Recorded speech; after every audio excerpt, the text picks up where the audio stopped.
بسم الله الرحمن الرحيم. النهارده ومن اللقاء الدكتورة سمية عودة وهي الكاتبة الكبيرة. كاتبة مين؟ اللي هتقدم النهارده الحفل عبارة عن ايه يا دكتورة او هتتكلموا؟ هنتكلم عن أدب المهجر وآلام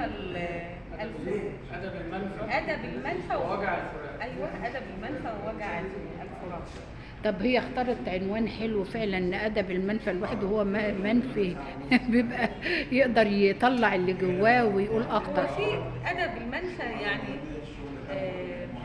مش فرع واحد، عدة فروع، يعني شعر ونثر ورواية وقصة. يعني مجموعة مواهب أدبية في ماشي في حاجة واحدة. عدة فنون.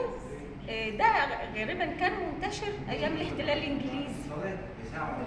ماشي. في ناس شهيرة جدا يعني تم نفيها بره البلاد، يعني مثلا زي المنفلوطي وغيره وغيره اتنفوا، فكانوا بيطلع دواوينهم أو شغلهم. بنتكلم على الناس ديت، يعني على تجاربهم في المنفى، وهل المنفى ده ادى ان هم ينتجوا اعمال فنيه ولا ما انتجش، ما اثمرش. عم اثمر. وبعدين في شروط لادب المنفى، يعني ما ينفعش واحد يبقى قاعد في بلده ويكتب حاجه عن ادب المنفى، يبقى التجربه غير كامله. هنشوف النهارده الموضوع ايه بالظبط، وان شاء الله يبقى موضوع شيق. يعني المناقشه الوقت عن ادب المنفى واللي كاتبه طبعا هترصد تجربتها في الكتاب، وهنشرح وهنسمع الشرح كلنا مع بعض. ايوه، بالتوفيق يا دكتوره يا رب، ودايما متألقة. الله يسلمك. حضرتك كده عرفنا بيش عادل ابراهيم عسكر. دكتور عادل عسكر.